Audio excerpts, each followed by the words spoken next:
வணக்கம்.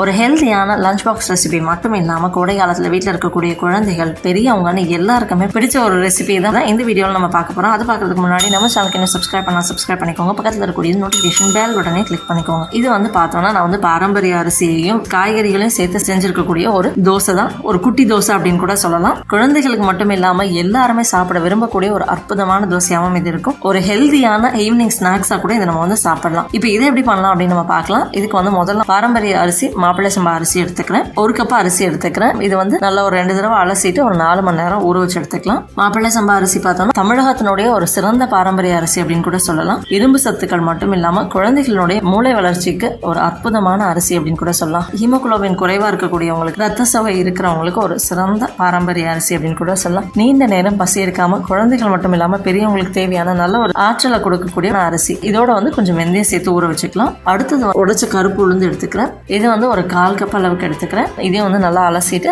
ஒரு 1 மணி நேரம் ஊற வச்சு எடுத்துக்கலாம். மாப்பிள்ளை சம்பா அரிசி ஊற வச்சு ஒரு 2-3 மணி நேரம் கழிச்சு அதுக்கப்புறமா இந்த கருப்பு உளுந்து நம்ம ஊற வச்சு எடுத்துக்கலாம். மாப்பிள்ளை சம்பா அரிசியை தனியா அரைச்சு எடுத்துக்கலாம். அரைச்சு எடுத்துக்கிட்டதுக்கு அப்புறமா கருப்பு உளுந்தையும் தனியாக அரைச்சு எடுத்துக்கிட்டு ரெண்டையும் ஒன்னா சேர்த்து அதோட தேவையான அளவு உப்பு சேர்த்து நல்லா கலந்து விட்டு புளிக்க வச்சிடலாம். மாவு ரொம்ப கெட்டியாகவும் இல்லாம ரொம்ப தண்ணியாகவும் இல்லாம பாத்துக்கோங்க.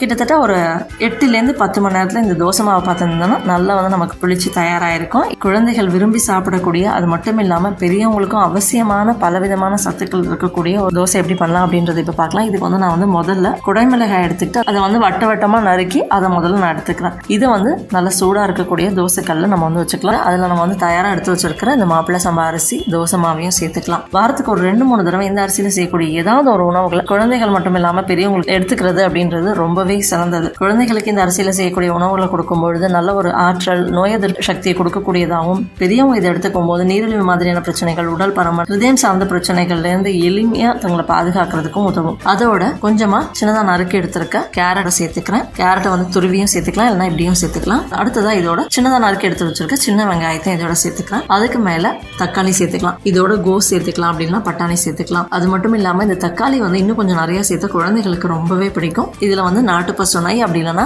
நல்லெண்ணெய் சேர்த்து நம்ம சிறுதியில கொஞ்ச நேரம் மூடி வச்சிடலாம். நம்ம இட்லி பொடி மாதிரியான பொடிகளையும் இதோட சேர்த்துக்கலாம். நல்ல ஒரு சுவையை கொடுக்கும். குழந்தைக்கு தேவையான மாதிரி நம்ம இதை விதவிதமா செஞ்சும் கொடுக்க முடியும். கருவேப்பிலை, கொத்தமல்லி சேர்த்துக்கலாம். அதனால எது வேணாலும் இதோட சேர்த்துக்கலாம். இப்போ ஒரு பக்கம் நல்லா வெந்ததுக்கு அப்புறமா இன்னொரு பக்கம் நம்ம திருப்பி போட்டு திருப்பி கொஞ்சம் தேவையான அளவுக்கு நெய் அப்படி இல்லைன்னா நல்லெண்ணெய் சேர்த்துக்கலாம். கருப்பு உளுந்து அப்படின்னு சொல்லும் பொழுது குழந்தைகளுக்கு மட்டும் இல்லாம எல்லா வயதுல இருக்கக்கூடிய பெண்களுக்குமே தேவையான சத்துக்கள் எல்லாமே இந்த கருப்பு உளுந்துல அதிகமாவே இருக்கு. அதனால அன்றாடம் ஏதாவது ஒரு முறையில ஒரு கையளவுக்கு நம்ம கருப்பு உளுந்து எடுத்துக்கிறதுன்றது சிறந்த ஒரு பலனை கொடுக்கும். இது ஒரு 5 நிமிஷம் நல்லா ஒரு சிறுதியில வேக வச்சு எடுத்துக்கினாலே நமக்கு நல்ல ஒரு சுவையான, ஒரு சத்தான, எல்லாருக்குமே பிடிச்ச, அதுவும் குழந்தைகள் விரும்பி சாப்பிடக்கூடிய ஒரு தோசை தயாராயிடுச்சு. மாலை நேரங்கள்ல குழந்தைகள் பெரியவங்கன்னு எல்லாருமே சாப்பிடலாம். அப்படி இல்லைன்னா லஞ்ச் பாக்ஸ் ரெசிபியா கூட இதை நம்ம கொடுத்து விடலாம். ஒரு சிறந்த சத்தான தோசை இது. ஒரு கிறிஸ்பியான, நல்ல ஒரு சாஃப்டான, ஒரு பீஸா மாதிரியான ஒரு தோசை நமக்கு தயாராயிடுச்சு. கண்டிப்பா ட்ரை பண்ணி பாருங்க. உங்க குழந்தைகளுக்கும் இது ரொம்ப எளிமையா தயாரிச்சு கொடுங்க. பாரம்பரிய அரிசியோட நம்மளுடைய கருப்பு உளுந்து சேர்த்த ஒரு காய்கறி தோசை நல்ல ஒரு சிறந்த சத்தான தோசையாகவும் இதை கொடுக்கலாம். கண்டிப்பா ட்ரை பண்ணி பாருங்க. ட்ரை பண்ணி பார்த்தது இந்த தோசை எப்படி இருந்தது அப்படின்றதையும் கமெண்ட் பண்ணுங்க. இந்த வீடியோ பயனுள்ளதா இருந்ததுனா லைக் பண்ணுங்க, மற்றவங்க ஷேர் பண்ணுங்க. நம்ம சேனலுக்கு இன்னும் சப்ஸ்கிரைப் பண்ணிக்கோங்க. பக்கத்தில் இருக்கக்கூடிய நோட்டிஃபிகேஷன் பெல் பட்டனை கிளிக் பண்ணிக்கோங்க. என் ஆரோக்கியம், என் குடும்பத்தின் ஆரோக்கியம், என் சமூகத்தின் ஆரோக்கியத்திற்கான பயணம் இது. கைகோர்ப்போம், ஆரோக்கியத்திற்கு விதையாவோம். நன்றி.